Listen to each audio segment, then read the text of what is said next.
លោកដូណាល់ត្រាំបានចេញបញ្ជាឲ្យអង្គភាពយោធារួមរៀបចំផែនការលំអិតក្រសោបយកកោះ Greenland ប្រធានាធិបតីសហរដ្ឋអាមេរិកលោកដូណាល់ត្រាំបានចេញសេចក្តីណែនាំដល់បញ្ជាការប្រតិបត្តិការពិសេសរួម JSOC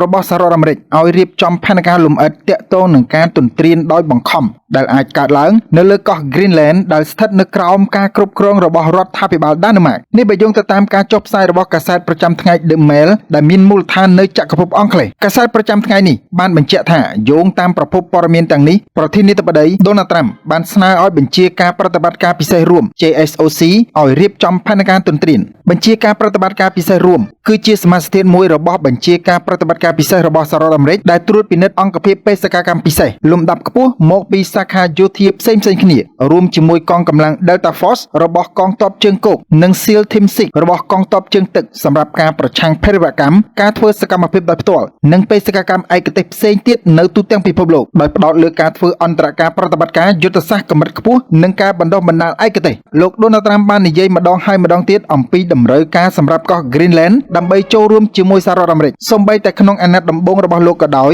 លោកបានស្នើសុំទិញកោះ Greenland ហើយនៅក្នុងខែមីនាឆ្នាំ2025លោកក៏បានបង្ហាញទំនុកចិត្តថាវាអាចត្រូវបានបញ្ចូលទៅក្នុងទឹកដីរបស់ខ្លួនការកត់សម្គាល់របស់លោក Stephen Miller អនុប្រធានសេតាវិមានកាលពីដើមសប្តាហ៍នេះបានសួរនាំអំពីសិទ្ធិរបស់ប្រទេសដាណឺម៉ាកក្នុងការគ្រប់គ្រងកោះនេះខណៈដែលលោកបាននិយាយថាវាគួរតែក្លាយជាផ្នែកមួយនៃសហរដ្ឋអាមេរិកកាសែត The New York Times បាននិយាយកាលពីថ្ងៃសៅរ៍ថានាយករដ្ឋមន្ត្រីដាណឺម៉ាកលោកស្រី Mette Frederiksen មានការភ្ញាក់ផ្អើលជាមួយនឹងសេចក្តីថ្លែងការណ៍ថ្មីៗរបស់ប្រធានាធិបតីលោកដូណាល់ត្រាំនិងលោក Miller កាសែត The New York Times បាននិយាយថានាយករដ្ឋមន្ត្រីដាណឺម៉ាកបានយកចិត្តទុកដាក់យ៉ាងខ្លាំងចំពោះការគំរាមកំហែងរបស់លោកដូណាល់ត្រាំជាយូរមកហើយបានព្យាយាមបញ្ចុះបញ្ចូលមេដឹកនាំសហរដ្ឋអាមេរិកដោយថ្នមឲ្យបោះបង់ចោលគំនិតនេះបើយោងទៅតាមការបោះពុម្ពផ្សាយសេចក្តីថ្លែងការណ៍ដ៏ឃោរឃៅរបស់លោក Miller បានធ្វើឲ្យនាយករដ្ឋមន្ត្រីដាណឺម៉ាកភ្ញាក់ផ្អើលនិងបានធ្វើឲ្យសហសេវករបស់អឺរ៉ុប Frederiksen ស្ថិតក្នុងស្ថានភាពភ័យស្លន់ស្លោយោងតាមការបោះពុម្ពផ្សាយមេដឹកនាំអឺរ៉ុបកំពុងព្យាយាមឯកភាពគ្នា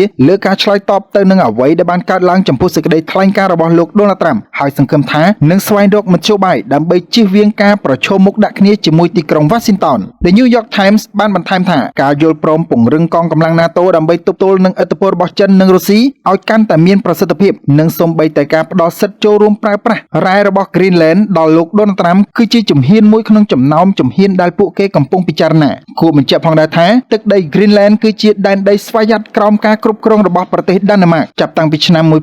1979មកវាមានសិទ្ធិស្របច្បាប់ក្នុងការប្រកាសឯករាជ្យដោយការធ្វើប្រជាមតិសហរដ្ឋអាមេរិកនិងដាណឺម៉ាកគឺជាសមាជិករបស់ស្ថាបនិកនៃ NATO នៅឆ្នាំ1951ទីក្រុង Washington និងទីក្រុង Copenhagen បានចុះហត្ថលេខាលើសន្ធិសញ្ញាការពារជាតិ Greenland ស្របតាមកិច្ចព្រមព្រៀងនេះសហរដ្ឋអាមេរិកបដិញ្ញាការពារកោះនេះពីការឈ្លានពានពីខាងក្រៅបាទអរគុណអ្នកទាំងគ្នាដែលបានស្ដាប់ដល់ចប់កុំភ្លេចជួយចុច like comment និង subscribe ម្នាក់មួយផងជួបគ្នានៅវីដេអូក្រោយ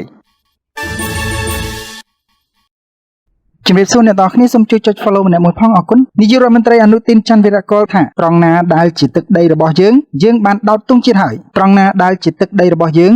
យកបានហើយទីក្រុងបាងកកនាយករដ្ឋមន្ត្រីបាននិយាយកាលពីថ្ងៃសៅរ៍ថាស្ថានភាពនៅតាមបណ្ដោយព្រំដែនកម្ពុជាថៃបានវិលត្រឡប់មករកភាពប្រក្រតីវិញហើយនិងស្ថិតនៅក្រោមការគ្រប់គ្រងខណៈដែលអាជ្ញាធរនៅតែប្រុងប្រយ័ត្នដើម្បីធានាឲ្យបាននូវស្ថិរភាពយូរអង្វែងនិងសុវត្ថិភាពសាធារណៈនាយករដ្ឋមន្ត្រីអនុទានច័ន្ទវីរកុលបានប្រាប់នាយកសារព័ត៌មាននៅវិមានរដ្ឋាភិបាលនៅម៉ោងប្រហែល